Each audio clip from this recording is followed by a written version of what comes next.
Olá senhoras e senhores, bom dia, boa tarde, boa noite, dependendo de quando vocês verem este vídeo. Trago aqui para vocês a leitura de um livro que foi publicado na década de 60, mas que é muito relevante e pertinente para o cenário tirânico que estamos sofrendo na atualidade. A invasão vertical dos bárbaros é uma denúncia feita por um dos maiores filósofos e pensadores do mundo, Mário Ferreira dos Santos, que muito convenientemente caiu no esquecimento promovido propositalmente pelos bárbaros disruptores da boa cultura dos tempos modernos. Nessa peça, o autor brilhantemente e minuciosamente expõe o processo de perversão de uma boa cultura, a desnaturando em todos os frontes possíveis, até seus vínculos atômicos, com a finalidade de eventualmente transformar essa perversão na cultura vigente e os seguidores da boa cultura nos reais invasores, realizando assim uma invasão crônica e que permeia o povo local das maneiras mais íntimas possíveis, reprogramando populações e perpetuando as arrumações desonestas de certas entidades no topo da cadeia alimentar. Peço que, se possível, não ignorem este vídeo. Sei que ele é extenso, porém ele carrega elementos absolutamente importantes para o nosso entendimento da dinâmica assassina que sofremos hoje pelo vírus mais antigo e letal enfrentado pela humanidade, a ganância por controle absoluto. A leitura consiste das primeiras 50 páginas do livro, e logo eu postarei o resto, mas peço novamente que ao menos escutem como um podcast na hora do exercício ou na hora de dormir, em que o tom monótono da minha voz de narrador de creepypasta ou ASMR vão até te ajudar a dormir como um bebê. Bom, acho que isso é tudo, e caso a leitura traga algo de positivo para você, deixe o seu like, compartilhe os vídeos do canal e comente bastante para ajudar no engajamento. Obrigado pessoal, aproveitem a leitura e fiquem bem. Apresentação. O livro que você tem em mãos é um manifesto. Manifesto de uma denúncia. A denúncia de uma invasão. Como todo manifesto, tem uma marca, a urgência em passar uma ideia, neste caso, a denúncia da invasão da barbárie. Como toda urgência, corre riscos de ser mal entendida devido à superficialidade que acomete quase todo manifesto e quase toda denúncia.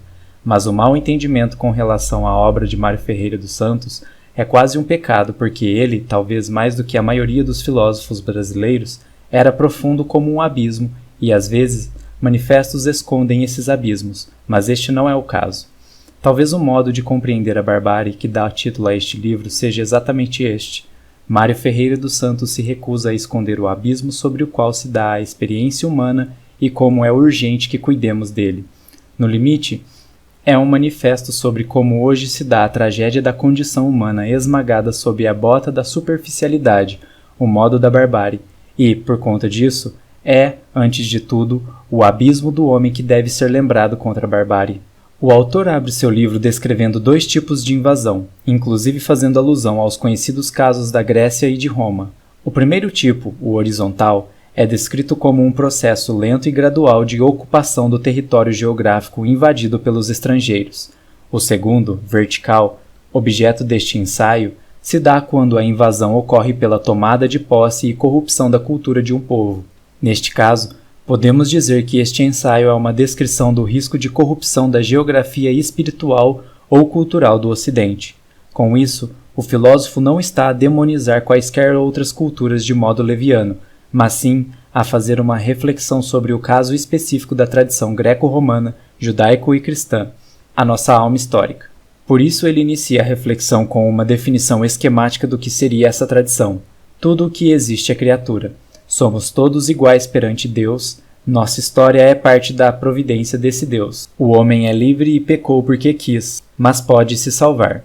Cristo, como figura humana e divina, portanto mediadora, e aqui o filósofo se localiza na mais clássica cristologia conhecida, está relacionado com a nossa busca e superação da agonia humana, e por último, é possível encontrar a paz uma vez que a queiramos, porque somos seres de livre arbítrio, arbítrio este que arrancamos como de dentro da nossa animalidade. O livro está dividido em duas partes. A primeira se ocupa da invasão da afetividade e da sensibilidade, e a segunda, da invasão da vida intelectual. Ao descrever esses dois momentos, o filósofo dá a conhecer sua concepção empírica do que vem a ser a invasão vertical da barbárie. Os exemplos empíricos e históricos são muitos. No primeiro momento, desde a exaltação da força e da desvalorização do direito, passando pelo romantismo infantil exagerado, pela banalização do corpo, pela disseminação do mau gosto como uma espécie de humilhação da arte, enfim, pela separação destrutiva entre razão e estética, disciplina esta que na filosofia se ocupa da sensibilidade e do afeto. No segundo momento, o filósofo discorre sobre a separação entre filosofia, religião e ciência, pelo tecnicismo exagerado, pela exclusão intelectual do outro, pelo negativismo derrotista, pela desvalorização da inteligência, pela ignorância ruidosa com a relação à teologia, enfim, pelo materialismo rude que nos acomete desde o atomismo rústico até o materialismo do consumo. Estes são alguns poucos exemplos de seu percurso neste ensaio, mas há muito mais. Resta saber, afinal, quem são os invasores e de onde eles vêm. São como demônios que nos visitam desde esse mesmo abismo do qual falávamos antes e sobre o qual precisamos pensar porque faz parte da nossa permanente crise, a qual é sempre cuidada pelos ciclos culturais contingentes e que se constituem na forma humana particular de ser, um ser que caminha sobre o abismo, mas que o ilumina com o que há de melhor nele, a sua razão e sua sensibilidade. A expressão invasão vertical dos bárbaros não é criação nossa. Já havia lançado o político alemão Rathenau no século passado, mas a característica que lhe queremos dar é, de certo modo, outra que é a pretendida por aquele político. Impossível, porém, precisar as nossas intenções sem que, primeiramente, clareemos os conceitos invasão, vertical e bárbaro. Iniciemos, contudo, pelo último. O termo bárbaro era empregado de início pelos gregos e romanos para referir-se a todos os estrangeiros. Contudo, tomou depois o sentido de que não é civilizado, do que é inculto, do que combate toda e qualquer manifestação de cultura. Nesse sentido, também o tomamos nesta obra. Mas é mister que sejam ainda apresentados outros aspectos que nos facilitarão ainda mais a compreensão do que pretendemos propor. O termo bárbaro, entre os gregos, não se referia apenas ao estrangeiro, mas ao todo povo que falasse uma língua diferente da sua, como para os romanos eram os povos que não falavam nem grego e nem latim. Posteriormente, os romanos chamaram bárbaros aos povos não civilizados, ou aqueles que não estavam sob a jurisdição romana. A história nos relata que houve muitas invasões horizontais de bárbaros, ou seja, invasões que se processaram com maior lentidão ou não, maior rapidez ou não, e que consistiram na penetração pacífica ou violenta de povos, que se deslocavam para as regiões habitadas por outros, impondo-lhes o seu poder ou pelo menos os seus costumes. Mas se pode falar em invasão de bárbaros quando essa se processa no território que corresponde à civilização. Não foram essas invasões tão cruentas como muitas vezes são descritas, pois as que se processam no antigo Império Romano, sobretudo no período final, processam-se gradualmente e muitas vezes com o apoio interno dos próprios civilizados, já barbarizados em muitos dos seus costumes.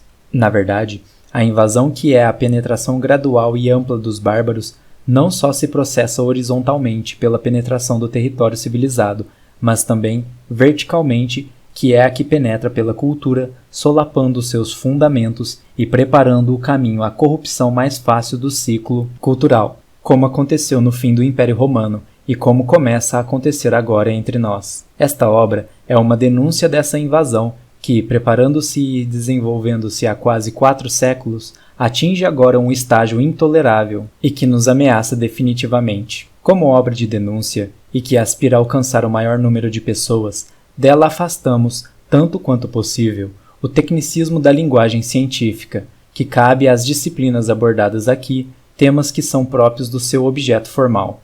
Nossa linguagem é a mais geral possível, o suficiente para tornar claros os aspectos em exame.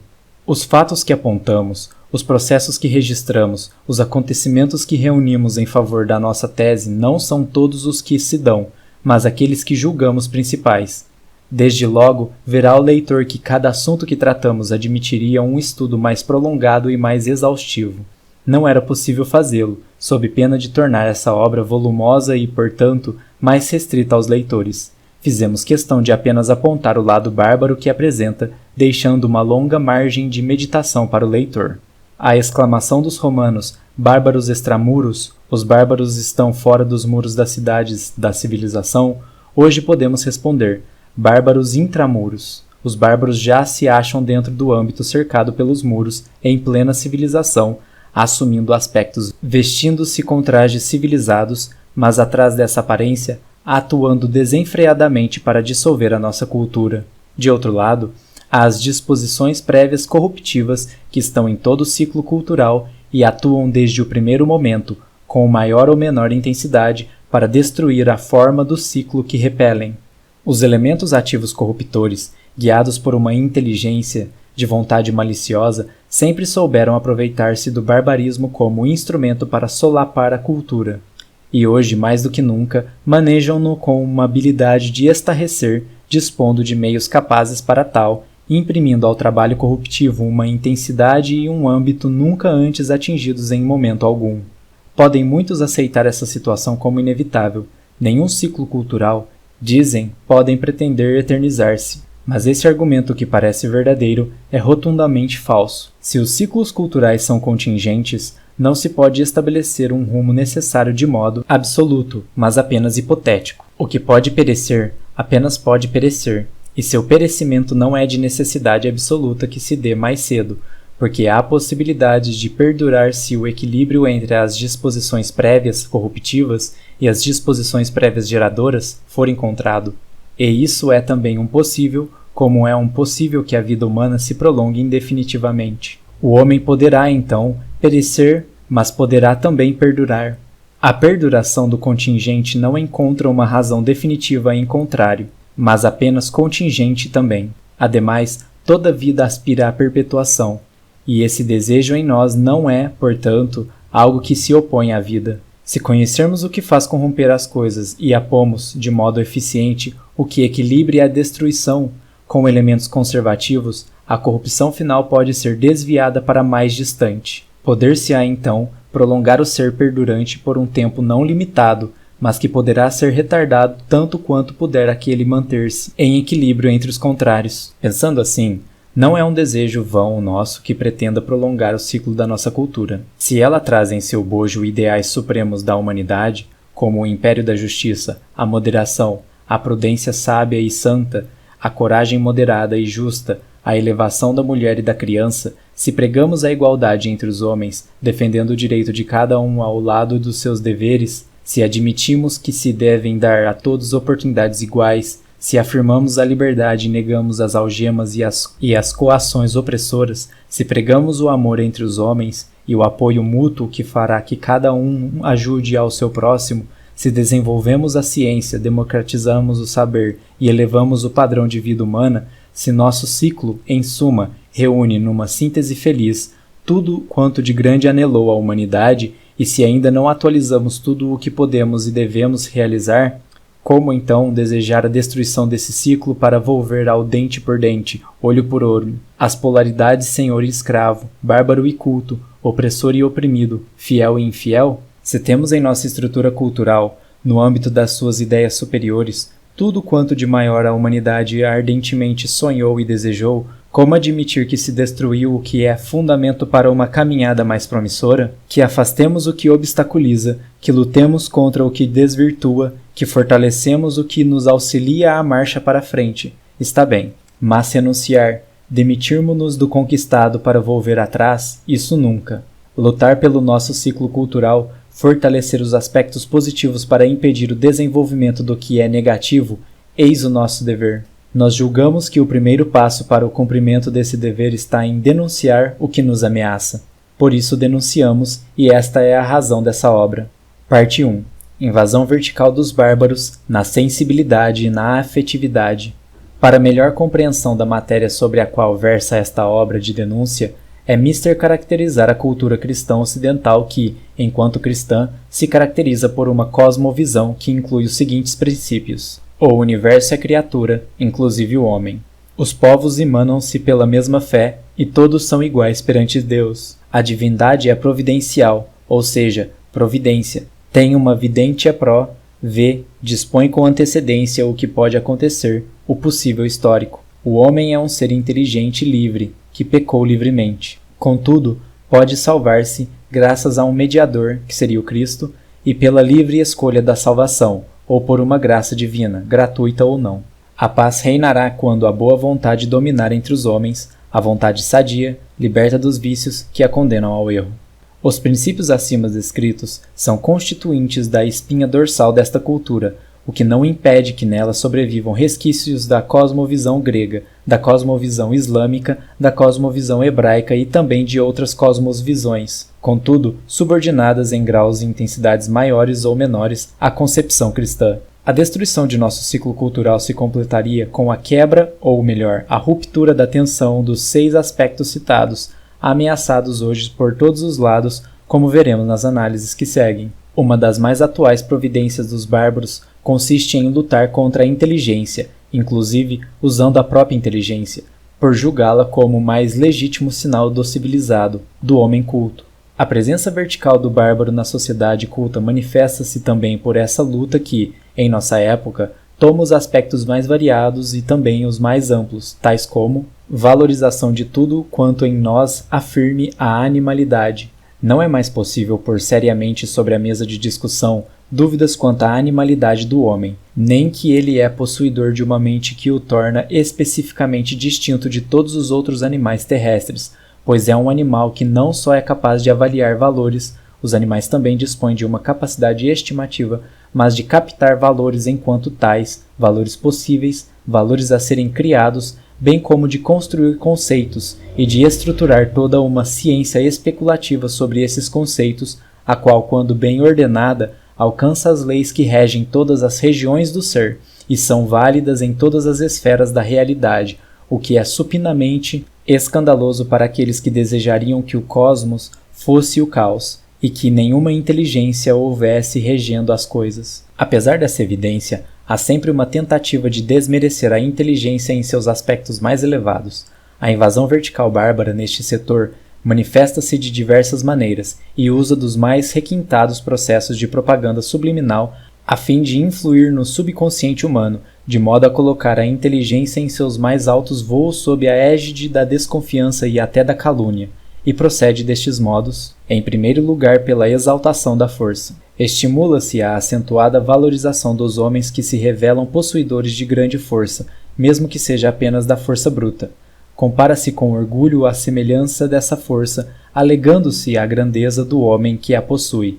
Não importa que seja um débil mental, mas se é capaz de bater recordes e de dobrar uma barra de ferro, ou de dar um murro igual ao coice de uma mula, estamos, então, em face de um espécime humano de alta valia. Lutadores esmurradores, homens que revelam grande resistência, passam a ser procurados e exibidos como exemplos máximos da natureza humana. De início, apenas são exemplares curiosos e estranhos, mas logo não faltam os valorizadores dessas altas virtudes.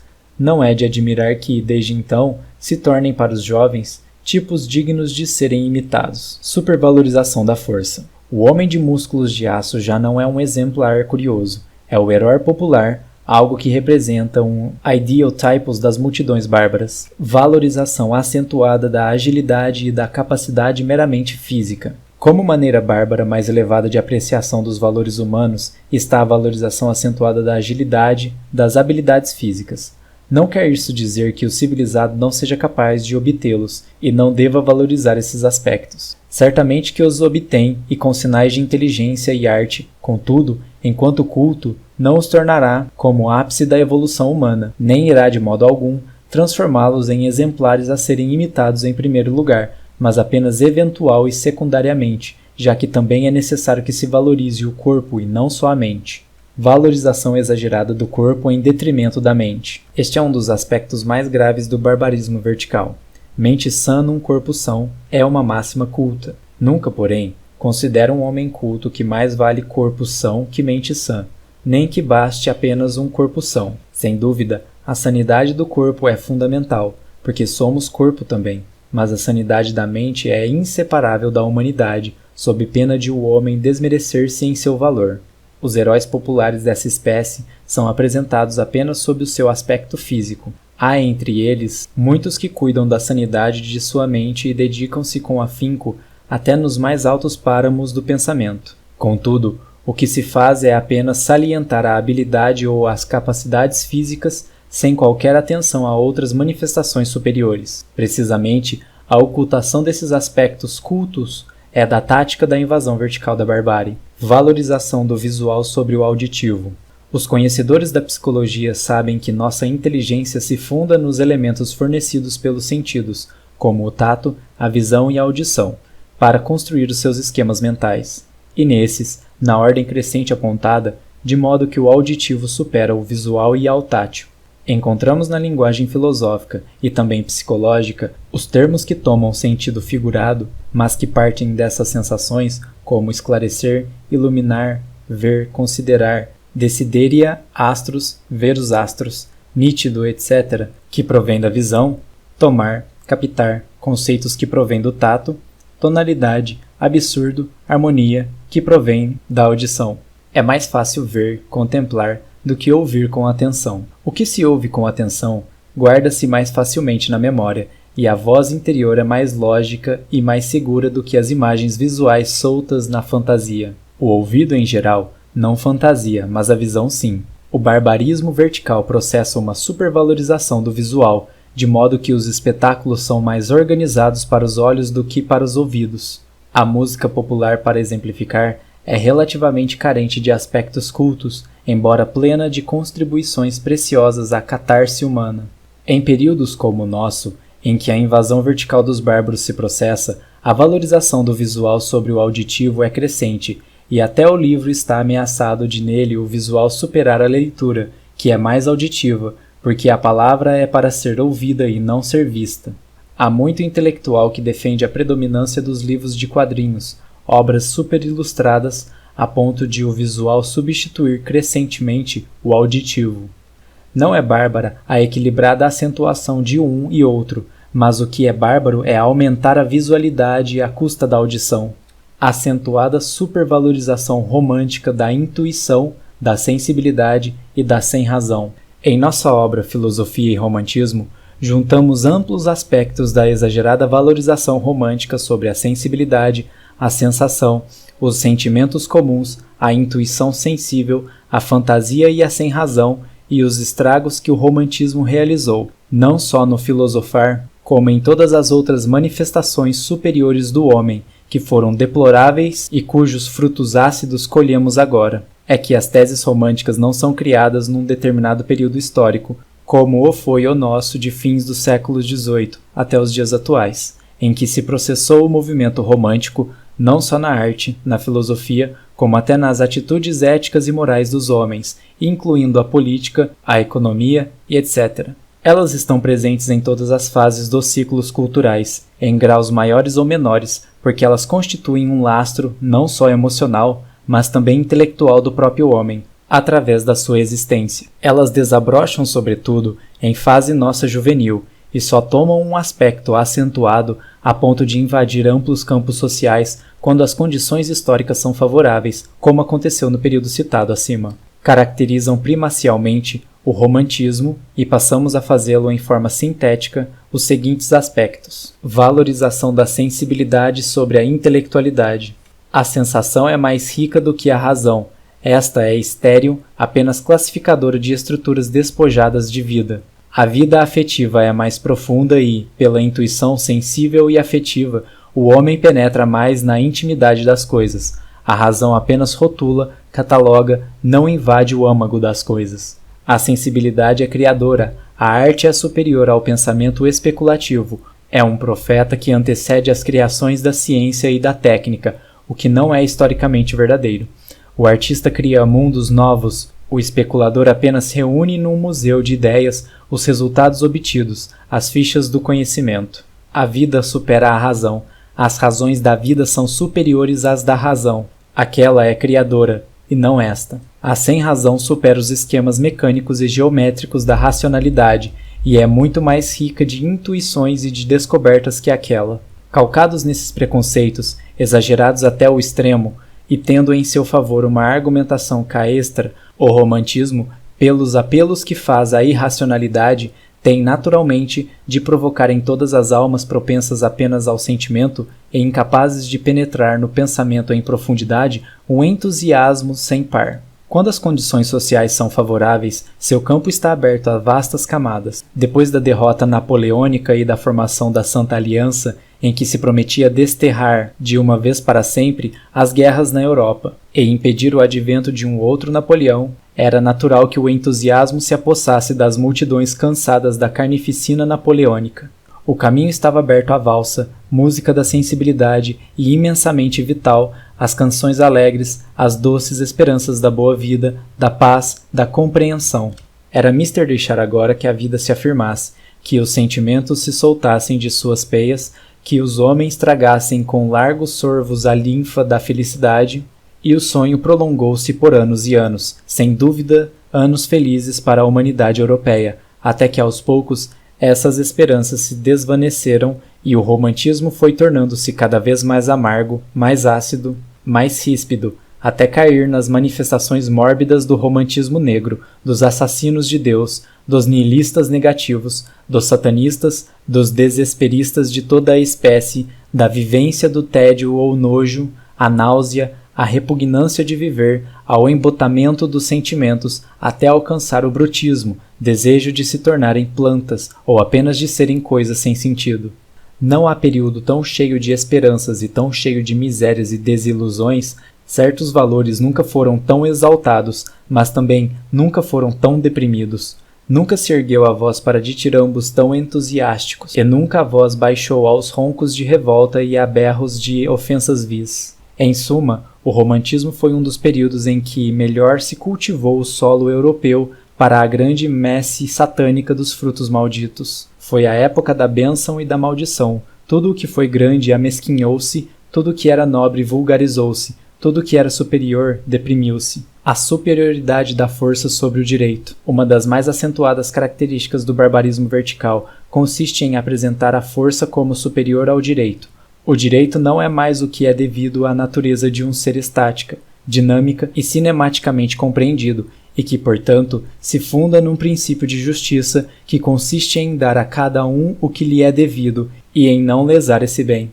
O direito não é o reconhecimento natural dessa verdade, mas apenas o que provém do arbítrio que possui o kratos, o poder político. O direito natural é postergado, é discutido e é até negado para supervalorizar-se a norma emanada do arbítrio do legislador, a ordem jurídica emanada do que possui o kratos, o detentor do poder político, a autoridade constituída. A justiça não é mais objeto de especulação. A desconfiança a cerca, a dúvida instala-se até negar-se finalmente qualquer fundamento a essa entidade, que é uma das mais caras virtudes do homem culto. O direito é concedido, as obrigações são determinadas. Não é a obrigação, mas uma indicadora de direitos. Quem os estabelece é o Estado por seus órgãos legislativos e os impõe pela força e os assegura pela sanção legal.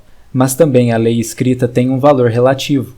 Vale apenas enquanto o kratos social a garante. O arbítrio do poderoso é supremo e a força organizada poderá derruí-lo. Basta que se organize e domine o kratos para ter o direito de derruir, de abolir e até de sancionar novas leis, contrárias às que se vigoravam então. A lei tem um valor secundário. É apenas a vontade do legislador que ela expressa, e não é mais uma manifestação do direito natural nem da justiça. O direito afasta-se do campo da ética para integrar-se apenas ao campo da política. A força é exaltada, então, como a criatura do direito. O direito da força supera a força do direito. É a mais acarinhada das sentenças dos cesariocratas. Eu sou a lei, proclama o déspota. O Estado sou eu, exclama César. Ou então, a classe é a lei. E os interesses particulares predominam sobre os gerais. A vontade popular é anulada e subordina-se à crateria. O barbarismo, então, domina soberanamente. A especulação culta no direito é ridicularizada, que valem razões ante o império da força. A razão é enxovalhada, amesquinhada, infamada. A brutalidade organizada domina. A força é a garantia do valor. Todos aqueles que conviveram com os povos africanos, que estudaram a sua vida e seus costumes, notaram e salientaram que os negros na África só reconhecem o valor em quem emprega a força ou, pelo menos, que revela possuí-la e ter a capacidade de poder empregá-la, quando necessário. Só respeitam aquele que manifestar esse poder. Não amam, temem. Obedecem não pela convicção da necessidade de uma disciplina e de ordem, mas porque a voz que comanda vem do mais forte. Obedecem apenas à voz do mais forte.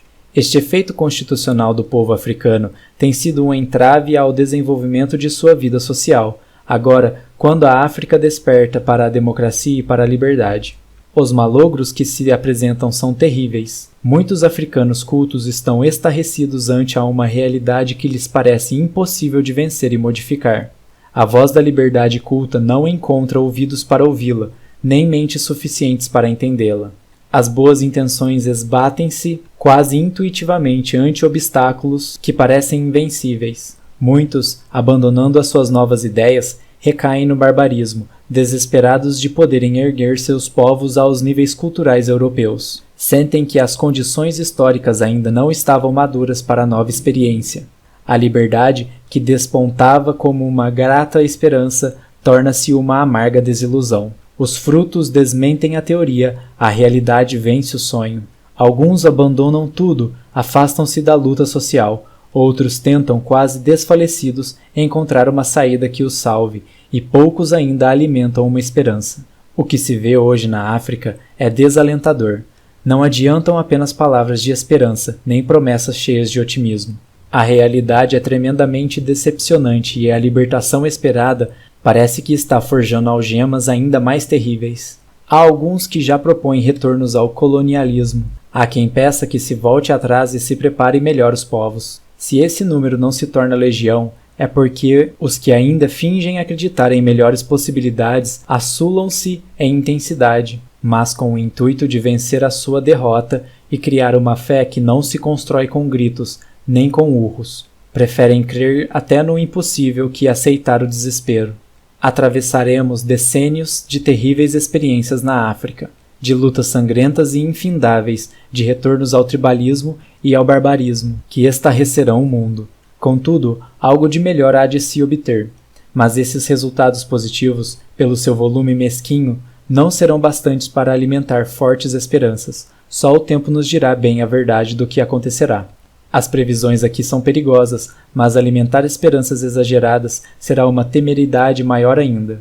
O terrível, porém, é que esse barbarismo também nos invade e ameaça, e nos ronda em todas as esquinas da história. Procurai os sinais que os achareis. A propaganda desenfreada e tendenciosa. Os meios de vulgarização intelectual de nossa época, periodismo, rádio-televisão, o teatro e o livro estão infestados da mais desenfreada propaganda do inferior e do primitivo. Não há necessidade de longos comentários. O espantoso é a supervalorização do crime violento. O crescente aumento da criminalidade não é algo que acompanhe os índices do progresso humano, porque o verificável não aponta nenhum laço superior, mas retornos à brutalidade e ao crime friamente premeditado como nunca conhecera a humanidade. Há periódicos que se especializam na divulgação pormenorizada e até sádica dos crimes violentos. A figura do criminoso é acentuada de tal forma que se torna exemplar, e muitos desejam alcançar a notoriedade que tais criminosos conseguem. Abrem-se programas de rádio e de televisão para entrevistar criminosos, para ouvir confissões de mães e parentes que relatam a vida de seus filhos que os preparou para o crime. Os grandes gestos, os atos nobres recebem espaço mínimo quando não são silenciados. Toda criminalidade é acentuada com um critério de exaltação desmedida e desmerecida. O criminoso, que revela habilidade, é exaltado como inteligente e a astúcia é apresentada como virtude. A astúcia desenfreada é índice de heroicidade. O fraudulento é visto como um habilidoso intelectual do crime. O chantagista é um artista da malícia. O contraventor é um acrobata que se desvia com requintes das malhas da lei. O corrupto é um hábil defensor dos seus direitos à participação dos bens sociais. A falcatrua, a falsificação, o golpe são exemplos de acuidade mental. A delinquência é o limite que alcança o mais hábil. Os honestos são deprimidos e ridicularizados. A vítima desses criminosos é apresentada como um ingênuo indesculpável que parece bem merecer a lesão sofrida, por deixar-se embair em sua boa-fé. Os jornais sangram, são lavados em imundícies, mal cheirosos, indignos, mas invadem os lares, como os invadem revistas que só exploram o sediço sexualismo, semidelinquência, afrontas à moral, vida irregular são acentuadas com requintes publicitários. Os divórcios de artistas de cinema, de rádio e de televisão são apresentados como acontecimentos históricos de máxima importância. Um acontecimento de real valia recebe uma atenção mínima e ao lado abrem-se colunas para contar a vida semidelinquente de um playboy imbecil e tolo, que realizou façanhas estúpidas que qualquer débil mental é capaz de fazer e até superar. A vida de um jogador de futebol tem uma importância biográfica superior à de um pasteur. Seus passos são examinados, seus gestos são descritos, seus gostos imbecis são acentuados, suas preferências ridiculamente tolas são apresentadas como expressões do mais elevado gosto, sua saúde faz trepidar de medo as multidões. É preciso descrever mais o que é acentuado nos periódicos? Não é evidente a intenção de explorar o que há de mais baixo no homem? Não assistimos à mais desenfreada especulação nos baixos valores humanos para satisfazer a curiosidade e o interesse de multidões brutalizadas, barbarizadas por essa ação desintegradora? Que é o exaltado, o merecido, o acentuado, senão tudo quanto aponta ao inferior, ao medíocre, ao horizontal? A valorização da memória mecânica. Da memória tanto participa o homem como os animais. Ela parte do intelecto inferior, mas aponta para o superior. Sem dúvida que a memória é imprescindível para que a mente possa construir seus esquemas mais elevados, mas, por si só, não revela nenhuma superioridade. Há débeis mentais de memória prodigiosa. Há imbecis que sabem de cor toda a divina comédia. Conhecemos um analfabeto que sabia os Lusíadas de cor. Havia pagado a uma pessoa para que lhe lesse os cânticos de Camões e os havia decorado. Pronunciava mal muitas palavras, sem dúvida, talvez devido a quem as lera, mas a verdade é que recitava o canto que se lhe pedissem. Tal homem poderia receber altos prêmios em programas pseudamente intelectuais, em que se apresentam pessoas que só sobressaem pela memória e são conhecedoras dos pormenores de uma vida ou de uma disciplina qualquer que conhecem mecanicamente. E tudo isso é apresentado como índice de alta cultura. A memória culta não é mecânica, é a eidética, é a das ideias. Não se pede a tais pessoas que desenvolvam ou discorram sobre uma ideia, mas que digam que dia da semana nasceu João da Silva. O importante é saber quantos talheres havia na mesa de banquete oferecida ao pintor Reginaldo de Melo, ou por quanto tempo vendeu seu primeiro quadro, em que dia da semana, em que hora, em que mês, em que ano, e a quem e onde. Sobre a sua arte, nada. Sobre a linguagem de seus quadros, nada. Sobre o seu valor artístico real, nada. E não digam que tal se dá apenas nos meios de comunicação que tem de se dirigir ao grande público, em regra ignorante, e que, portanto, precisam baixar o nível de seus programas para atendê-lo, e que necessitam de redatores de mente proporcionada aos ouvintes, ou que saibam descer até o nível mental da maioria dos ouvintes. Não. Em um exame numa faculdade de filosofia, foram aprovados ou reprovados, os candidatos consoantes sabiam dizer o ano, o dia da semana em que nasceram um filósofo, em que data fora lançado seu primeiro livro, em que jornal escreveu um artigo em defesa de sua obra, e perguntas semelhantes quase todas. E se a resposta não condizia com os fatos, as reprovações eram inevitáveis, e o foram em massa. Desse modo, fechavam-se as portas a muitos desejosos de se dedicarem à filosofia. Mentes que poderiam amanhã contribuir para elevar o grau de cultura de um povo eram desde logo alijadas. Quem conhece psicologia sabe muito bem que estragos emocionais produzem essas reprovações injustas. Se nos mais fortes são capazes de impulsionar e romper a estupidez de tais mestres, e a projetar-se decididamente para frente, nos mais fracos sepultam todas as esperanças e todos os estímulos. A valorização da memória mecânica tem levado a uma valorização também exagerada da cibernética, na qual não se colocam esperanças desmedidas. Ninguém pode negar que a cibernética poderá auxiliar extraordinariamente o homem de ciência, no referente à parte que corresponde à memória mecânica. Ela poderá suprir as deficiências nesse setor, já que é comum aos mais inteligentes serem desprovidos dos mais acentuados graus de memória mecânica.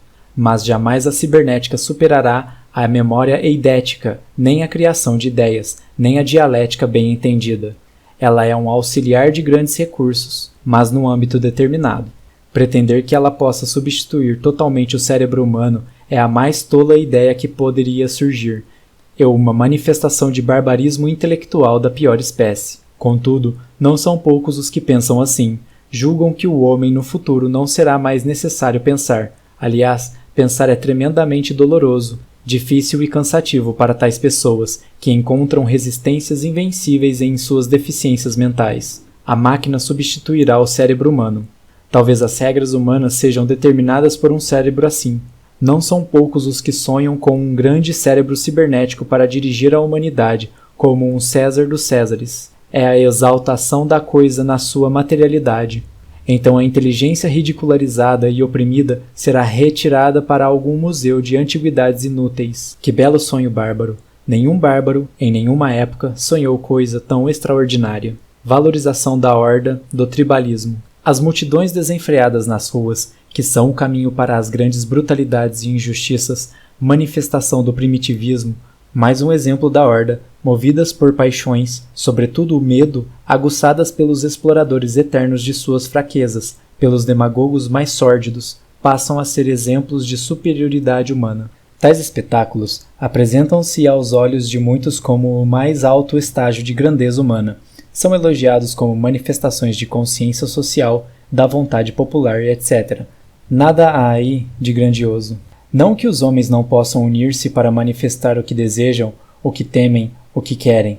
Para isso há meios vários, cultos, ordenados, superiores para propagar o seu querer, o seu pensar e o seu desejo. Uma sociedade culta multiplica esses meios e não usará, senão em casos extremos, a horda, a enxurrada popular, o desenfreio. A opinião pode originar-se em órgãos cultos e civilizados, e ter meios também cultos e civilizados de manifestar-se. E são eles suficientemente poderosos e eficazes para atingir as metas desejadas. A horda deve ser a última coisa que se deva utilizar. No entanto, assulam-se as suas formações como se esse caminho não fosse o mais apto para criar Césares, em vez de organizar um movimento de profundidade culta. Esses movimentos só têm servido para apoiar tiranos e desenvolver a brutalidade organizada, porque o desenfreio das massas nas ruas não pode ser permanente e exige, desde logo, a imposição da ordem, o que favorece, então, o emprego desmedido da força e o abuso dela, com consequências graves e perniciosas até para aqueles que foram os mais ativos nessas manifestações bárbaras. O renascer do tribalismo e dos seus preconceitos, que ressurgem nas multidões, é um dos sinais mais evidentes do desenvolvimento bárbaro. A tribo, por suas condições, exige uma coerência mais afetiva e emocional que racional. O membro da tribo, enquanto tal, é julgado por seus companheiros como possuidor de uma valia superior à de qualquer outro de outra tribo. Uma ofensa a um membro é como uma ofensa de toda a tribo. Vemos nascer o tribalismo nas castas, em que a ofensa a um membro, mesmo em questão meramente particular, é tomada como extensiva a toda a casta. Um médico acusado de charlatanice desperta em muitos médicos uma solidariedade irracional. Um militar agredido por um civil desperta em muitos militares o desejo de se vingarem de civis, e enquanto não retribuírem a agressão, parece-lhes que a honra da tribo não está lavada.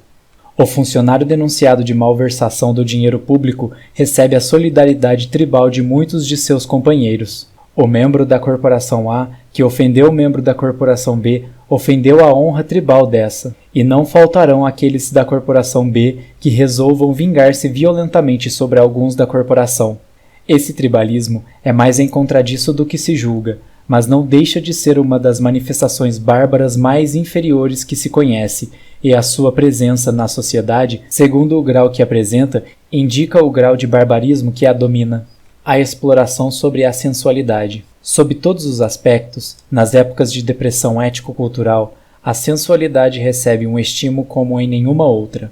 Mas o que caracteriza neste período de invasão vertical de bárbaros que estamos vivendo é uma exploração sem freios da sensualidade que tem a seu favor a concupiscência do homem e tem a estimulá-la certas facilidades de ordem moral, certos costumes introduzidos e uma publicidade que tenta alcançar os últimos limites contida apenas pela ação das autoridades políticas e sociais, pois se lhe deixassem caminho livre, não teríamos apenas stripteases na TV, mas até nas escolas, e seriam exibidos nos horários infantis filmes licenciosos, pejados de obscenidades extremas, com requintes de pormenores que fariam o gozo e a glória de seus produtores, de seus intérpretes, de seus cenaristas, etc., com todos os nomes citados, inclusive até os varredores do estúdio, numa autopromoção de cartazismo, que é a mais eloquente das formas de promoção social que se conhece neste momento.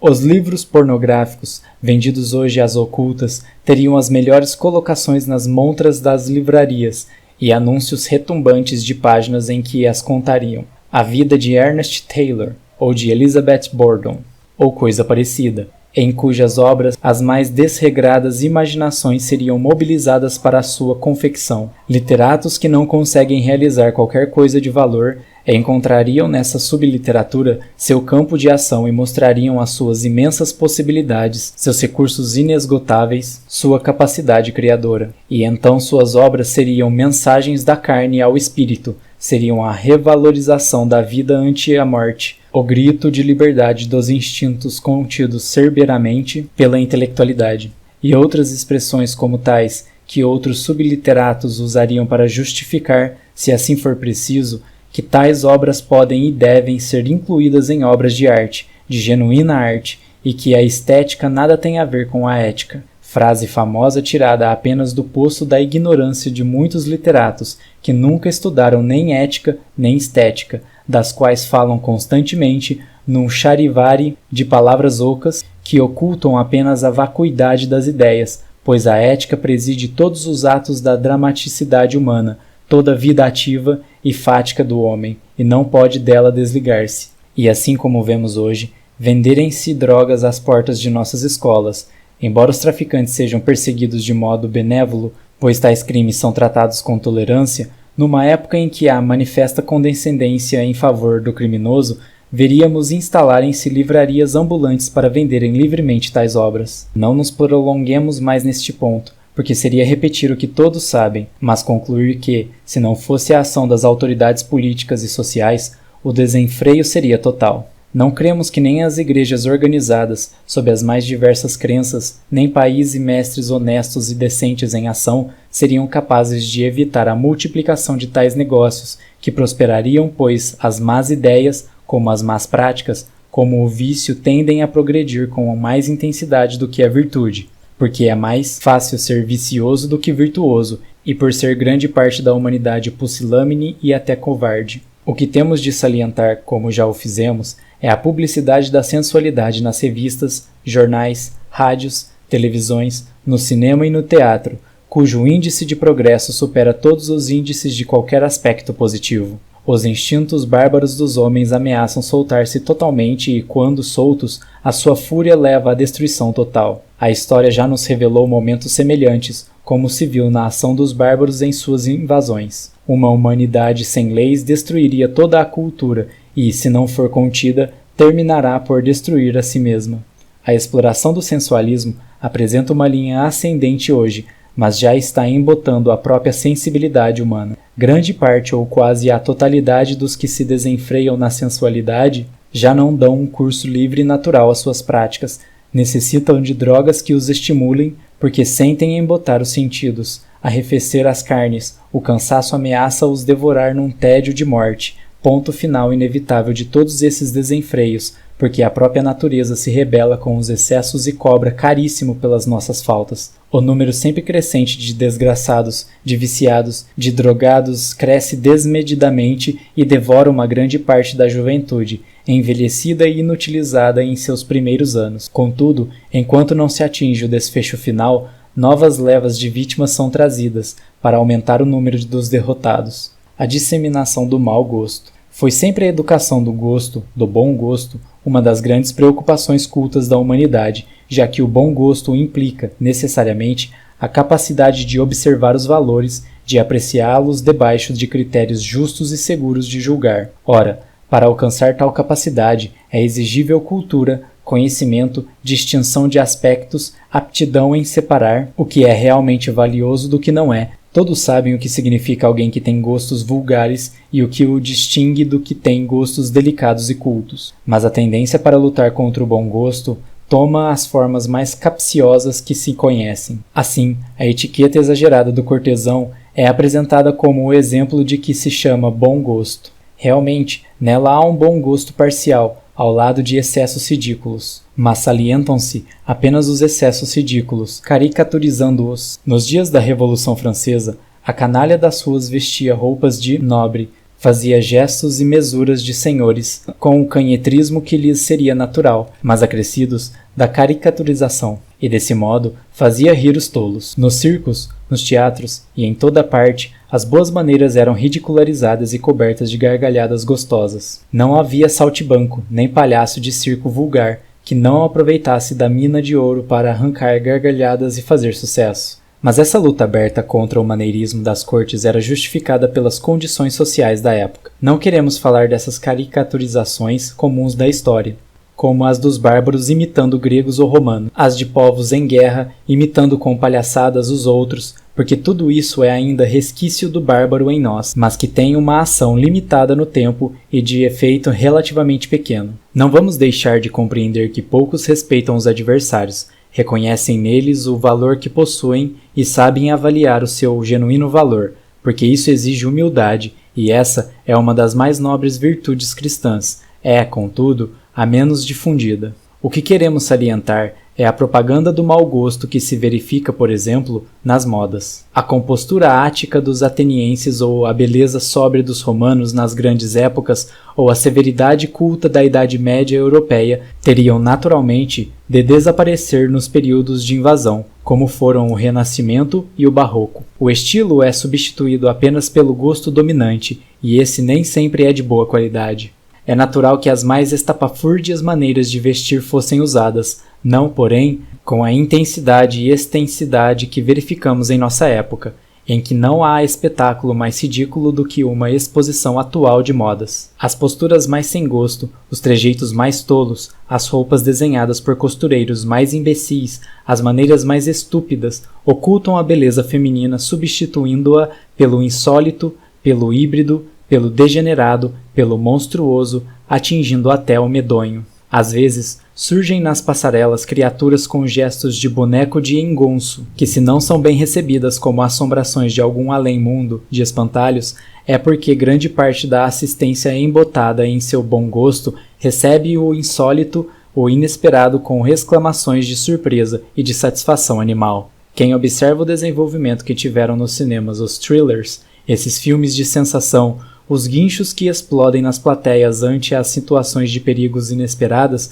o arrepio prolongado em rugidos que se ouvem nas salas de cinema ante os ridículos filmes de amedrontar, quem assiste a tudo isso vê quanto é preciso e de que modo é preciso violentar a sensibilidade das plateias barbarizadas. No teatro, exploram-se os temas mais mórbidos. Os estudos realizados pela psicologia em profundidade forneceram um copioso material para subinteligências criarem um teatro em que os heróis são desajustados, neuróticos, loucos morais, angustiados de todos os graus, temperamentos em frangalhos, personalidades em decomposição, pessoas de caráter equívoco e mal formado, situações das mais insólitas, intrigas que só a mente de um louco poderia criar, pois esse teatro está mais próximo dos hospícios do que do bom senso, e tudo isso é apresentado como arte, como sublime arte. Essas peças equivocadas em que personagens dizem asnices em alto tom e que uma plateia ignorante considera sentenças de alta filosofia, em que o diálogo é amontoado de lugares comuns que mais deveriam fazer rir do que pensar, tudo isso recebe o louvor de uma crítica de mente estropiada, e é exaltado ao máximo. E então, quando alguém de bom gosto, depois de sofrer a exibição desses monstrengos, assiste a uma peça de Shakespeare, tem naturalmente de sentir um alívio tremendo, porque uma coisa é tratar um neurótico como Hamlet por um Shakespeare, e outra de um doido moral por algum John ou Walter qualquer de prestígio equívoco e de sucesso passageiro, o mesmo sucesso dos competidores de Shakespeare, tão afagados por críticos de nomeada como se fossem o ápice da arte dramática e da tragédia. Tudo isso se assiste, e até quando Shakespeare é representado daquele modo que conhecemos de causar verdadeiramente náuseas, ainda se vê a mão do gigante e a grandeza da obra é de tal vulto que, apesar da interpretação, ela estarrece aos que ainda têm laivos de bom gosto intelectual. Ora, todos nós sabemos que os meios publicitários vivem do maior número e terão naturalmente de ceder às imposições dessa clientela. Mas daí a descer para procurar, nessa mesma clientela, os mais baixos padrões e nada fazer para elevar o gosto dos clientes é uma desídia imperdoável. Tudo isso contribui para disseminar o mau gosto, o gosto mais vulgar, uma literatura para atender esse gosto se multiplica. Livros que apenas falam a esses sentimentos inferiores são apresentados como documentos humanos de alta valia. Explora-se a vida de um ladrão que descreve em suas memórias como ascendeu na escala do crime, o que deveria ser entregue a estudiosos, sobretudo psiquiatras, psicólogos, juristas, moralistas e etólogos para estudos, é entregue ao público com as fanfarras da mais estrepitosa publicidade. Fazem-se tardes de autógrafos, publicidade excessiva, até marquises de propaganda para lançar-se qualquer obra que relate a vida de alguma criatura infeliz, e até se exploram obras caestras que alguém escreve para relatar uma vida de miséria, como se isso fosse um grande documento humano. E há até quem veja em tais coisas realizações de arte superior. Não faltam subliteratos para ajuntar palavras elogiosas e proclamar valores que só eles, privilegiados da inteligência, são capazes de captar. A decadência aí é de tal forma avassalante que se lançam mão até de girls para lançar livros, despidas ao excesso, para não citar os casos em que são conclamados desportistas, artistas de cinema, de tablado, etc.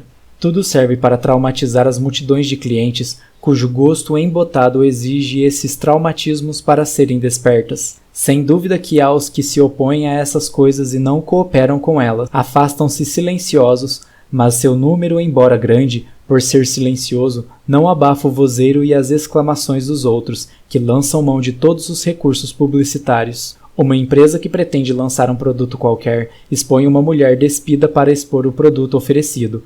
É a mulher que atrai, não o produto, e graças a essa atração venderá mais. Sabemos todos que tudo isso é assim e que as empresas se veem obrigadas a lançar mão desses recursos para venderem seus produtos, mas é o mau gosto degenerado que domina, que exige essas fórmulas eficazes. Para ilustrar o que dizemos com um exemplo, vamos relatar um fato bastante expressivo.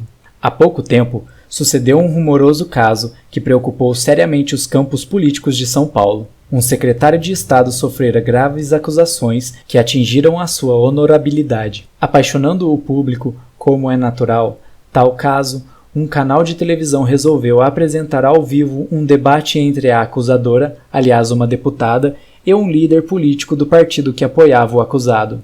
Esse debate, na hora chamado de mesa redonda, não sabemos o porquê, foi dirigido por um conhecido radialista. Apresentando ao público as condições do debate, disse, entre outras coisas, o que se segue. Seguindo o costume do júri, deve caber, em primeiro lugar, a palavra acusação, seguindo-se então a palavra defesa. Ora, tal radialista é formado em direito. O seu lapso de atribuir a palavra em primeiro lugar à acusação por ser um costume é de certo modo imperdoável. Não se trata de costume, mas de ordem lógica. Não é possível defender algo que não tenha sido previamente objeto da postulação de uma acusação. Pode-se defender previamente de acusações possíveis, não de acusações atuais. Mas por que assinalamos esse fato? Para acusar o radialista apenas de um erro, quando todos nós erramos? Não, tal atitude não teria nenhum mérito. Trata-se apenas de advertir para um sinal bem característico de nossa época, em que há um retrocesso merecedor de atenção. Observe-se bem. A diferença fundamental entre o bárbaro e o civilizado, como sentiam os gregos, entre o bárbaro e o heleno, não era o referente à raça ou ao estatuto político. Era, sobretudo, o referente à maneira de comportar-se em relação aos fatos. O bárbaro é o que sabe sem saber o porquê do que sabe. O civilizado, o que sabe, sabendo o porquê do que sabe. Só há ciência quando se sabem os porquês próximos e remotos de uma coisa, de suas causas, de suas razões. Saber-se que naquele campo há árvores colocadas de tal modo é apenas um saber bárbaro, mas saber por que foram elas plantadas, obedecendo a tal ordem, é um saber culto. Há muitas coisas julgadas por muitos como apenas costumes, pois já não sabem por que tais costumes foram instaurados entre os homens. O perigo da pedagogia moderna, em seus aspectos negativos, consiste em julgar que basta apenas informar bem o educando para atingir o conhecimento, quando a verdadeira pedagogia consistiria em dar a este a capacidade de, por si mesmo, investigar as causas, as razões, os porquês das coisas. Eis aqui um tema de máxima importância e que merece de nós uma atenção mais cuidada: o problema pedagógico sob o aspecto da formação mental do homem. Não deve ser a primacial finalidade da pedagogia construir mentes capazes de investigarem os porquês, as causas e as razões das coisas, ou apenas formar mentes medíocres, eruditas de certo modo, mas sem saberem por si mesmas alcançar as causas das coisas? Os credos primitivos. Outro aspecto que revela a barbarização é a floração crescente dos credos primitivos. As religiões dos ciclos culturais inferiores, a maneira primária de conceber a divindade, os rituais mais primitivos encontram campo livre e apoio de multidões e até de pessoas julgadas cultas. Em nosso país, tais fatos se multiplicam em uma mistura de cristianismo, espiritismo, feitiçaria, ubandismo e apresentam as formas mais bizarras. Na multidão, uma ambivalência entre Nossa Senhora e divindades femininas pagãs é comum, quando se confundem e se identificam de tal modo que não se sabe mais se Nossa Senhora é Iemanjá ou Iemanjá é Nossa Senhora. Um clero, em grande parte ignorante e indevidamente preparado, mal disposto para a ação pastoral, malogra a cada dia que passa. É preciso ter olhos de cego para não ver que o catolicismo, no Brasil, perde terreno numa progressão espantosa. Em outros países mais cultos, onde tais fatos não deveriam surgir, eles também se apresentam, e como uma insistência e amplitude de espantar. Em toda parte, há o surgimento das crenças primitivas, os credos mais bárbaros. Longe de nós querer menosprezar o que pertence à humanidade. Se ninguém vai irritar-se porque a criança abrigue crenças absurdas, não é possível que se tolere que adultos voltem ao primitivismo e, intramuros, em plena cidade, em plena civilização. São esses sinais os mais graves que se podem apontar. A apologética das religiões superiores tem malogrado em seu intento de corresponder às massas. As igrejas se esvaziam enquanto se multiplicam os locais de crenças equívocas, embora com pomposos títulos de religião superior. Temos visitado esses templos em muitas cidades brasileiras, e é de estarrecer a ignorância de muitos falsos pastores, de pessoas do mais baixo primarismo, passarem por guias espirituais de multidões, onde se encontram homens que ostentam diplomas das mais pretensiosas faculdades do país. Os discursos que se ouvem são peças da mais baixa oratória, entremeadas de citações bíblicas. Não queremos negar as boas intenções que aí se dão. Contudo, não é bastante a boa intenção para justificar qualquer coisa. O melhor seria que houvesse mais humildade em muitos desses guias espirituais e que procurassem estudar para orientar-se melhor, a fim de não se tornarem mais instrumentos de incultura e de barbarismo do que de religiosidade sã. Sobretudo, o que devem fazer é elevar os seus admiradores para que alcancem níveis mais altos e nunca descerem a satisfazer ímpetos primitivos e caírem em práticas irracionais, como se verificam em alguns templos, que afrontam até a dignidade humana. Se fôssemos esquadrinhar o que se dá nesse setor, teríamos matéria para longas descrições, mas seria apenas amontoar fatos para justificar uma conclusão justa, que é fácil tirar. Nosso desejo é que esta obra possa servir para despertar algumas consciências, de modo que possa contribuir com sua atuação para que a repetição ou proliferação de tais seitas não se processe e que as existentes melhorem seus métodos e suas práticas, de modo a impelir o sentimento de seus seguidores para o alto e nunca para baixo. Não basta fazerem-se citações bíblicas para despertar as almas e elevar os corações. Se essas citações estão entremeadas de ideias falsas e de preconceitos primários, que produzem efeitos contrários aos desejados, chegando, como em alguns casos em nosso país, à prática de atos hediondos, de torturas, de sacrifícios pessoais, de mutilações graves e de ações simplesmente criminosas. É mister que as pessoas mais bem formadas contribuam numa fiscalização mais ampla dessas organizações, pois exigem até a intervenção das autoridades, porque chegam a excessos criminosos. Muito sangue já se derramou neste país, provocado por esses falsos profetas, como vimos surgir no Nordeste e também no Sul do Brasil, Canudos, Riacho de Sangue, os Muskers, no Rio Grande do Sul, revoltas em Goiás, etc. O despertar do primitivismo bárbaro, sob a pseudomorfose cristã, é um dos aspectos mais terríveis em nossa terra, embora se registrem também exemplos espantosos em países cultos da Europa. A acentuação da repetição à custa da criação. Um dos aspectos que mais caracterizam as sociedades primitivas é a perduração constante de suas formas, de seus modos de vida, de sua técnica, de sua esquematização cultural. Sobre esse ponto, se demoraram em analisá-los antropólogos, etnólogos, arqueólogos, sociólogos, etc. As sociedades primitivas são estáveis e dominadas pela persistência da repetição, e a repetição, tão do agrado infantil, que estimula muito a sensibilidade no sentido apenas no sensório motriz, acompanha também o homem culto e civilizado, pois é imprescindível que se dê. Contudo, como todo excesso é pernicioso, também o excesso da repetição em todos os setores impede maior desenvolvimento cultural. O que caracteriza propriamente a cultura é a sua capacidade criadora, dentro do esquematismo sistemático que ela constitui. É uma autorrealização que promove o desenvolvimento das formas possíveis, contidas na essência da cultura e que faz erguer-se dos estágios mais baixos aos estágios mais altos. Só há altas culturas onde há criação constante, e a criação exige inovações reais, não as falsas inovações, que são repetir de formas já superadas. O progresso é inevitável no sentido do desenvolvimento natural das atualizações das possibilidades superiores. Uma cultura, enquanto criadora, é uma cultura viva em ascensão. Quando ela estanca, às vezes em alguns patamares, é como tomadas de fôlego para uma marcha mais longa. Quando a cultura, porém, deixa de criar e se petrifica, abrem-se então as portas à invasão bárbara vertical, e a estimulação das disposições prévias corruptivas encontra campo aberto para o seu desenvolvimento. Elas trabalham em parte paralelamente ao barbarismo e, em parte, se entrosam com esse, de modo que uma perfeita simbiose se forma entre ambos, e ambos contribuem acentuadamente para levar o ciclo cultural à sua decadência e até à sua destruição.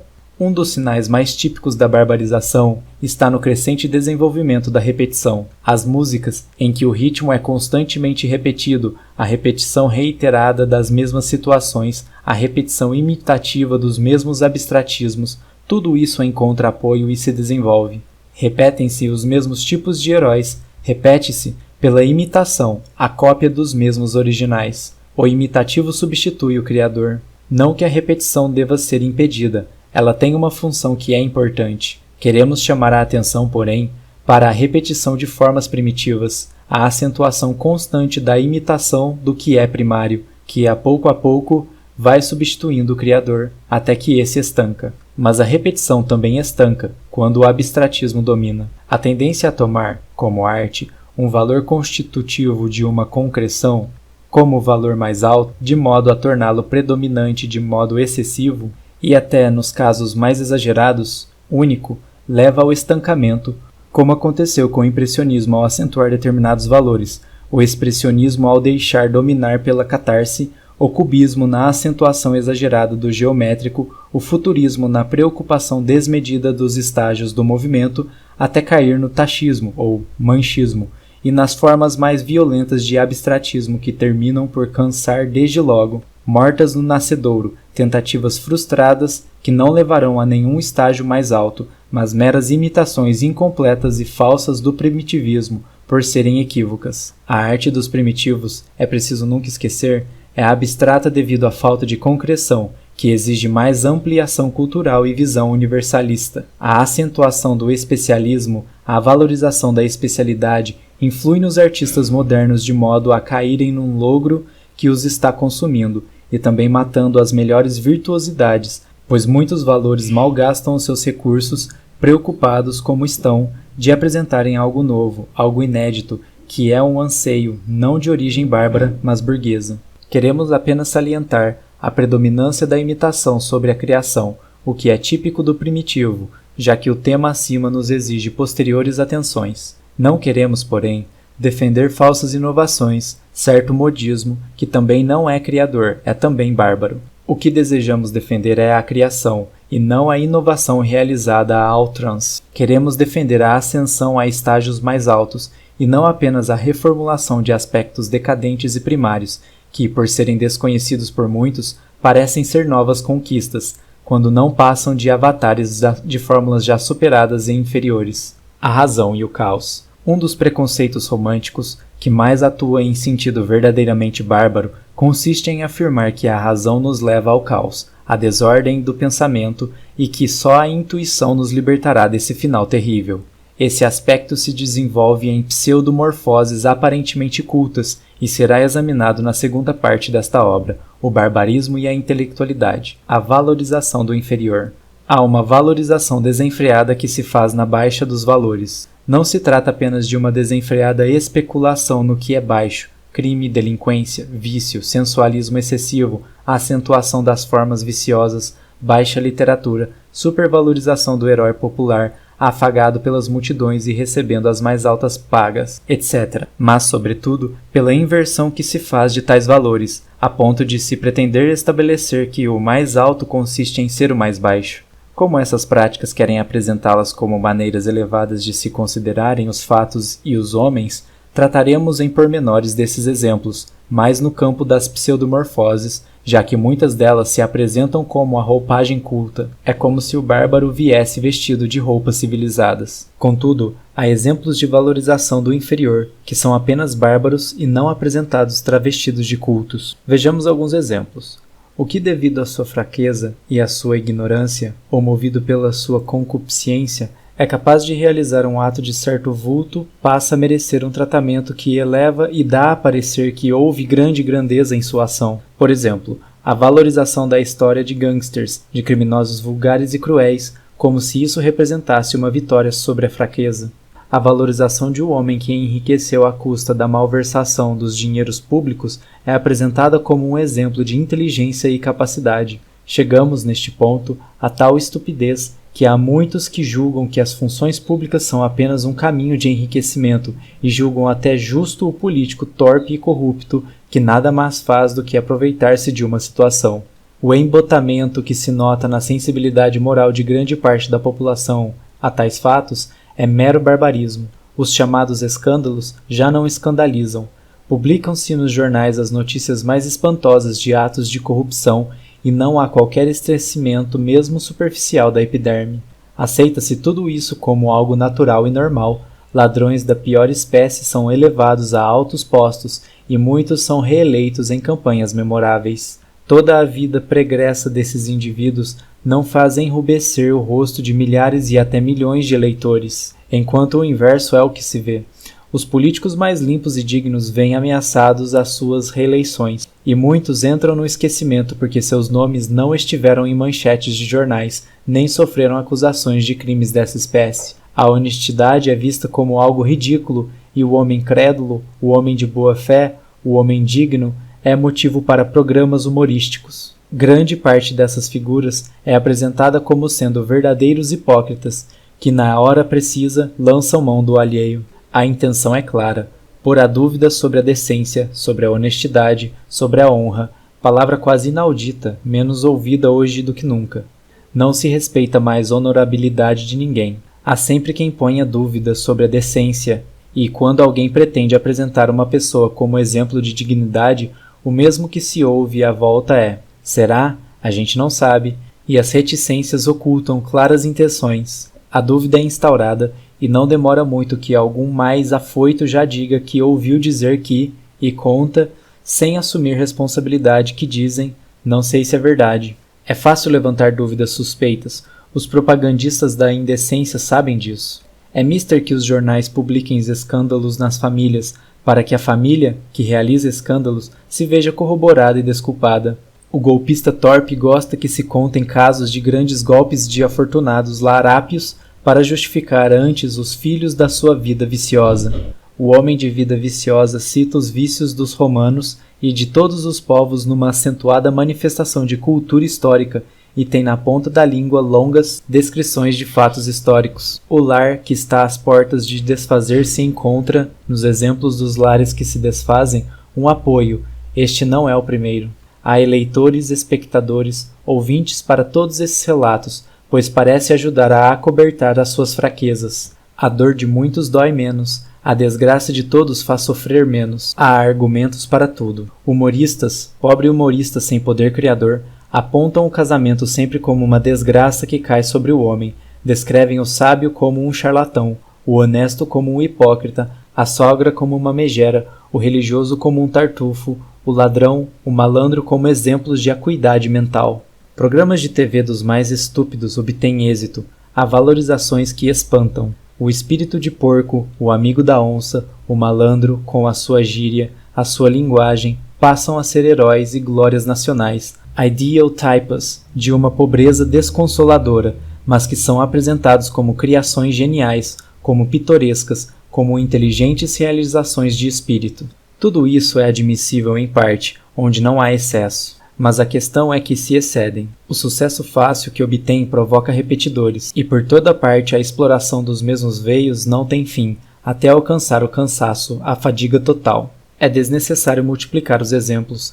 Cada um é capaz de apontar mais numerosos que os que acabamos de fazer. Bastará apenas que ponham um pouco da sua atenção e da consciência moral dirigida para o espetáculo a que assistimos, para que seja fácil perceber outros exemplos. A influência do negativo. A negatividade é própria de todo ser inteligente, que é, por isso, apto a dizer não, a tomar a posição contrária à outra. Em si, a negatividade não é um mal, salvo quando se refere à recusa ao que é realmente positivo e construtivo, quando apoia a negação do que tem valor pela ausência do mesmo valor. Ora, o que se observa nos períodos de decadência dos ciclos culturais é o aumento desmedido da negatividade em relação aos principais valores. Tende-se a negar tudo quanto de superior o ciclo admirou e realizou.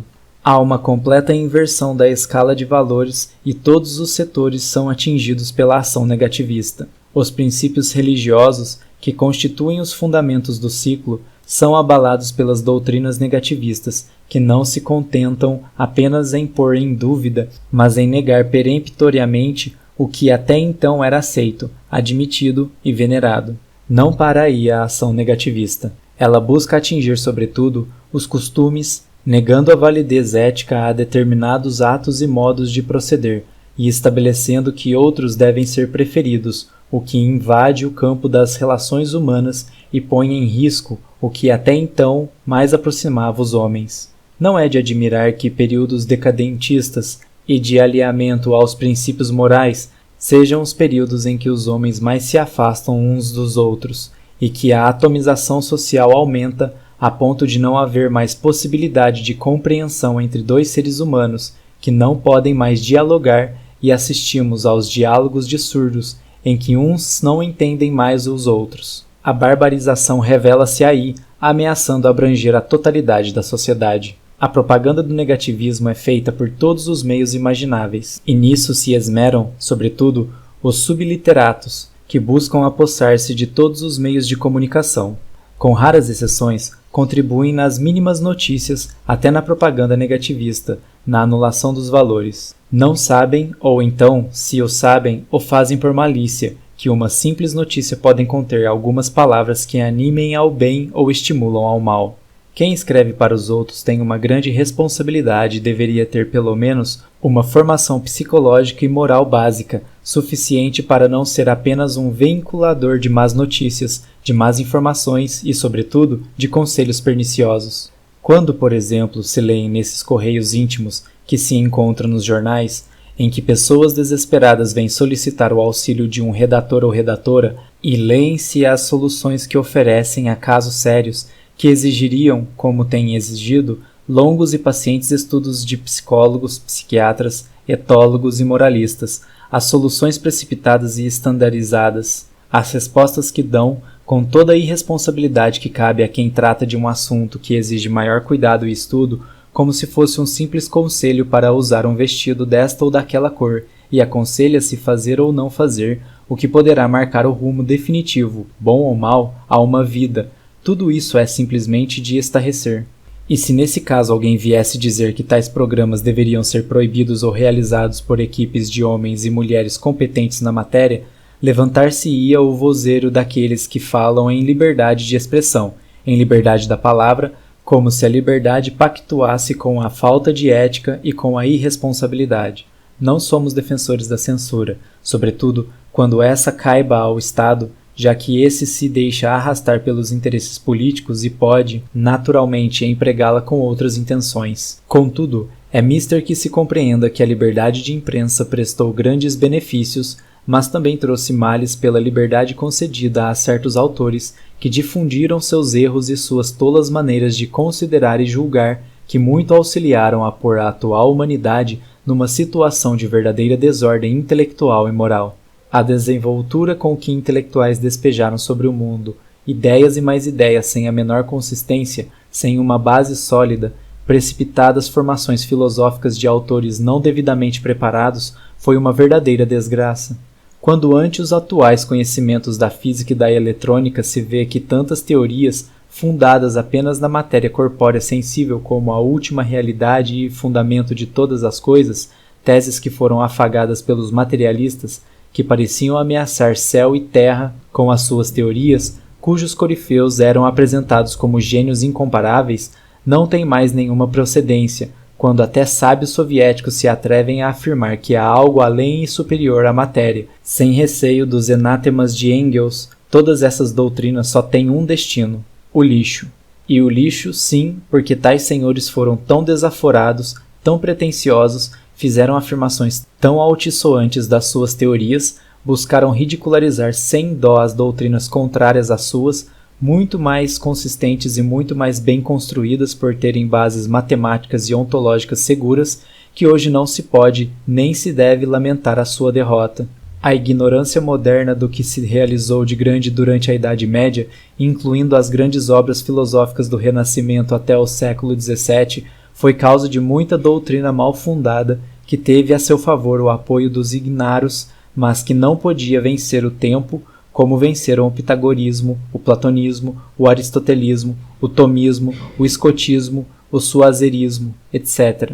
Essas são doutrinas seculares e até milenárias, e suas teses são corroboradas cada dia mais. Todo avanço da ciência nesses últimos 5 séculos não pôs abaixo nenhuma tese fundamental dessas filosofias, e, no entanto, derruiu centenas de doutrinas surgidas nesses últimos 3 séculos e que foram saudadas como a última palavra do conhecimento. Ora, esses simples fatos já deveriam ser suficientes para despertar alguma suspeita na mente de muitos, que julgam que certas baboseiras que se pregam na atualidade sejam superações ao que foi construído tão cuidadosamente e com tanto carinho no passado, quando homens de talento empregavam todas as suas forças para desenvolver o conhecimento humano sob bases seguras e sólidas. O desconhecimento desses trabalhos, exaustivas análises sobre os temas que propunha a filosofia grega e também as revelações do cristianismo, produziu um grande mal para a humanidade, porque, permanecendo apenas entregue a um grupo de estudiosos, e sem dúvida o de maior valor hoje, não puderam fecunhar a juventude desses últimos séculos. Essa deficiência permitiu que surgissem mirabolantes ideias que viriam solucionar todos os problemas, solver o tema da verdade definitivamente e até oferecer uma solução acabada para as grandes dificuldades sociais da humanidade. Eram promessas e nada mais que promessas, porque não passavam do campo das possibilidades e nunca penetraram no campo das realizações efetivas e definitivas. Atrás de utopias e quimeras viveu a humanidade 3 séculos de profundas convulsões sociais, para afinal realizar apenas, de modo sólido, o que já fora previsto pelos que se dedicavam ao exame sério e cuidadoso dos fatos sociais. Sem dúvida, cabe a homens da Igreja Católica e da Protestante de toda espécie a culpa dos tremendos desmazelos havidos, como a invasão do barbarismo no campo da religião e no da filosofia, bem como as suas manifestações primárias no campo das ideias sociais, onde as mais abstrusas soluções foram propostas e as práticas mais descabeladas foram realizadas. Não soube a maioria do clero manter em pé a grande herança recebida da escolástica, nem soube criar uma apologética que estivesse proporcionada à época que vivemos. A religião perdeu terreno por culpa maior do próprio clero, despreparado para o advento das formas modernas de vida social.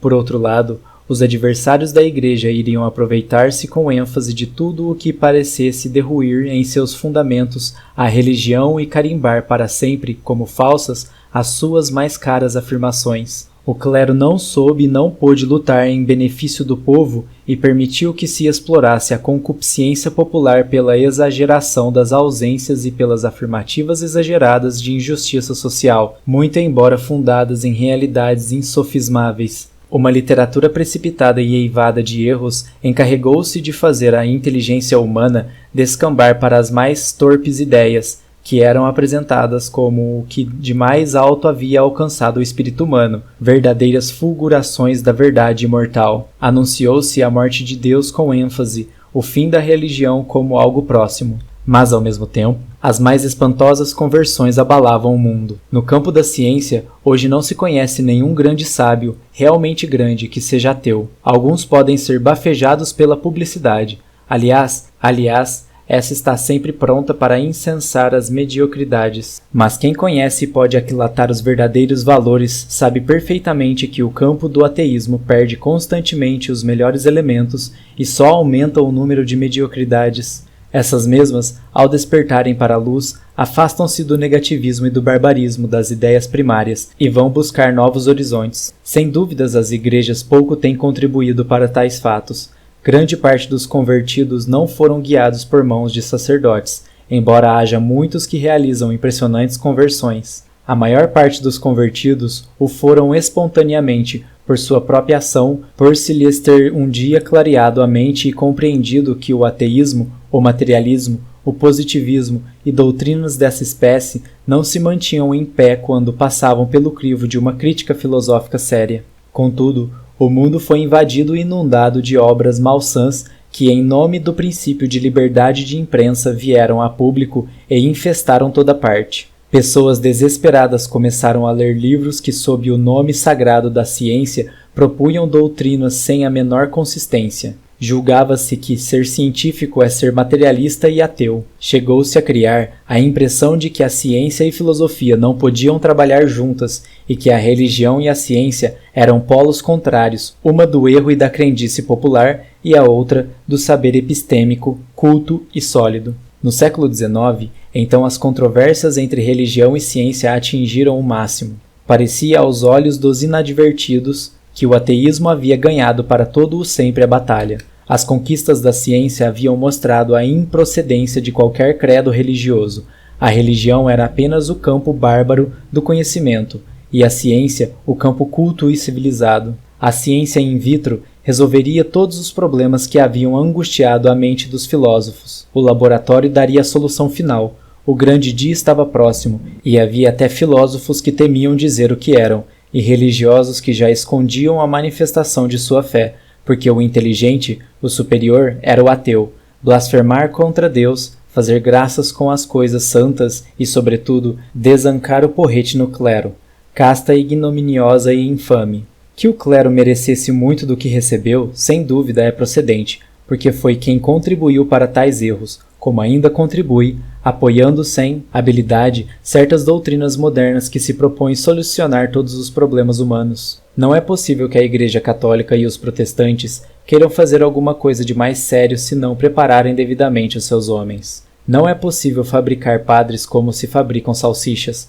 A vida pastoral não é tão simples como parece a muitos. E, ademais, ele não vai encontrar pela frente apenas pessoas que precisam do amparo religioso, mas que precisam também de um forte amparo moral e filosófico. O clero não pode deixar de reconhecer essa necessidade. Por isso não é de admirar que inúmeros padres, sobretudo na América Latina, escolhem o lado do comunismo para lutar, julgando que é o único caminho que ainda oferece uma solução para resolver os problemas sociais que surgem nesta parte do mundo, dos mais agudos que existem. A ignorância do clero sobre matéria social é lamentável, havendo doutrinas sociais democráticas, libertárias e totalitárias, preferem esses homens as duas últimas, as mais contrárias ao verdadeiro espírito cristão, embora mais agradáveis ao espírito de sacerdotes cesariocratas, que julgam que irão abiscoitar a revolução social para o seu lado, imaginando que os comunistas vão ser tão ingênuos que, quando vitoriosos, se um dia tal desgraça acontecesse no mundo,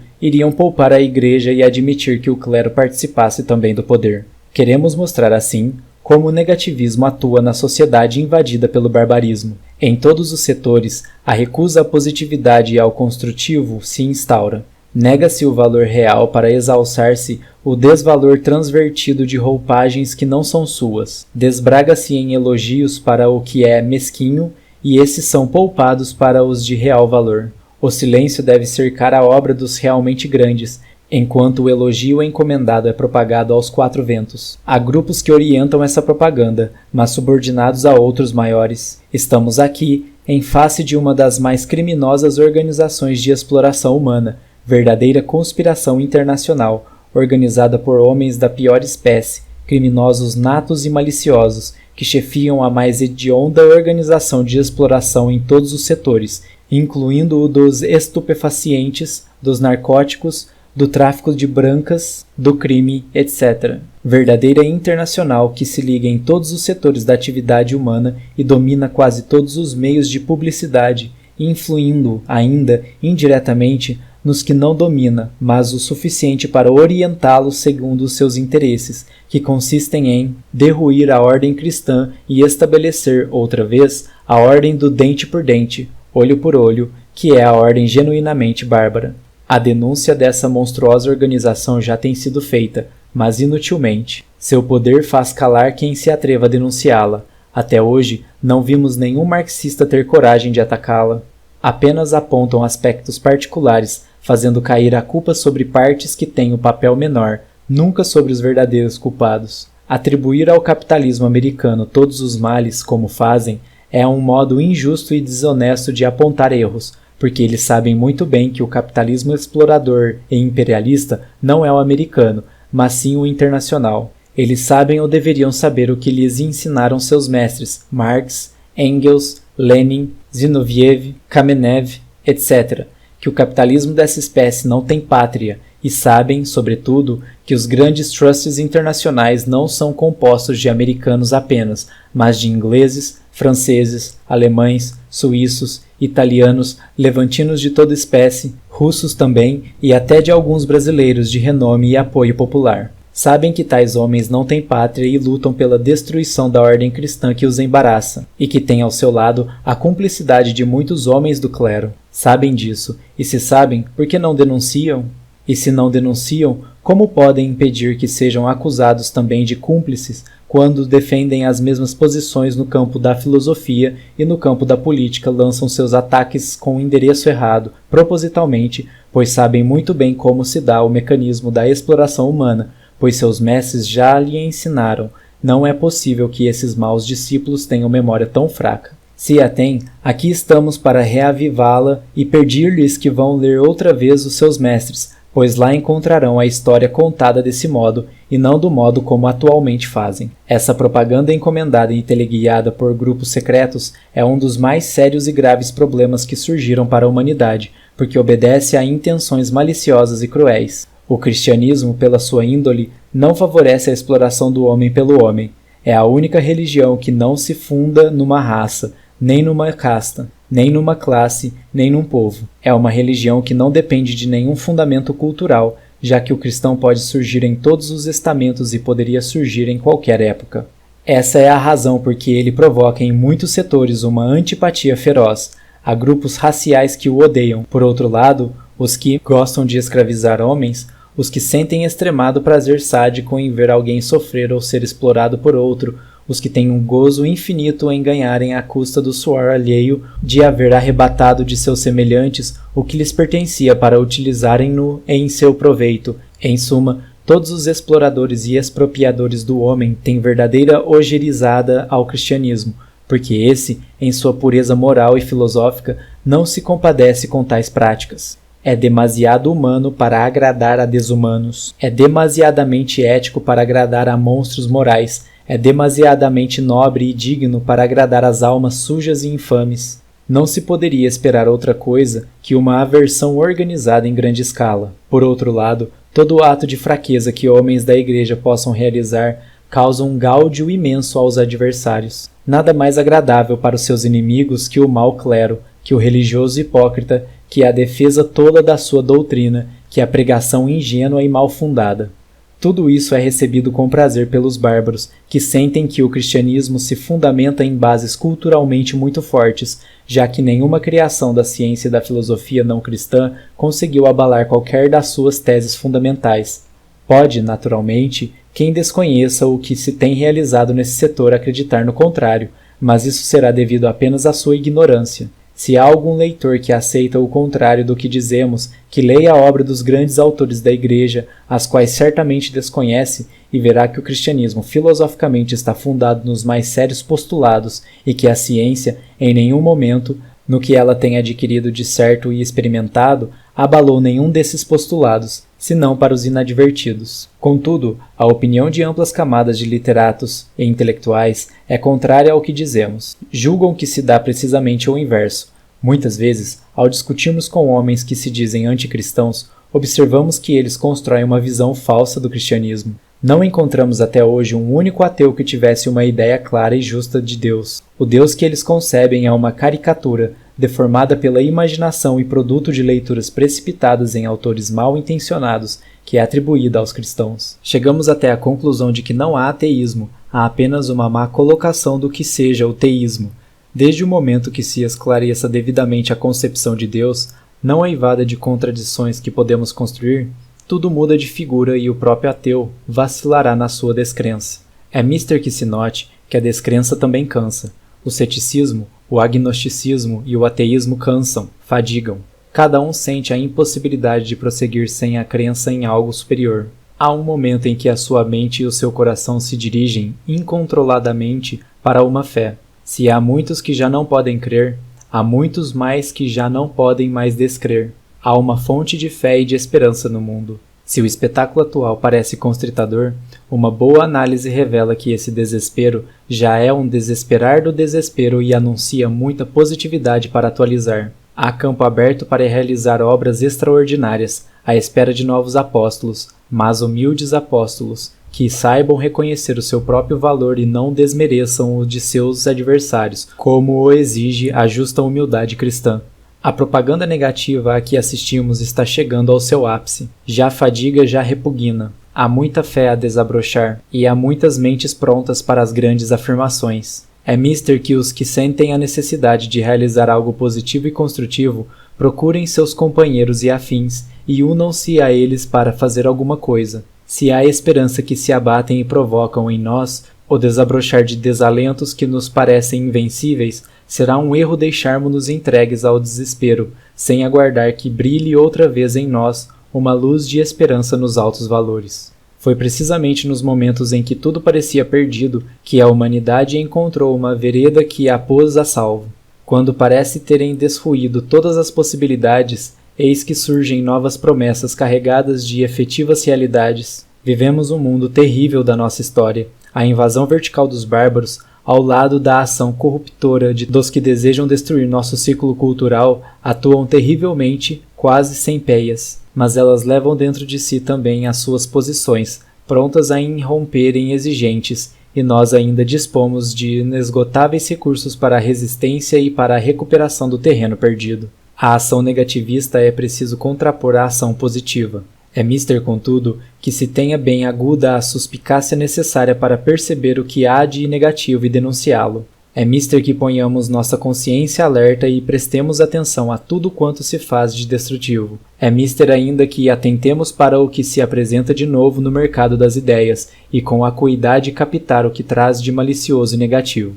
E então ter coragem de apontar o dedo para a chaga e denunciá-la. Titubear aqui é trair, contemporizar é covardia. Nesse momento preciso em que se esclarece para nós a verdadeira intenção, nada nos deve impedir de aceitar o repto e enristar também nossas lanças e aceitar o combate.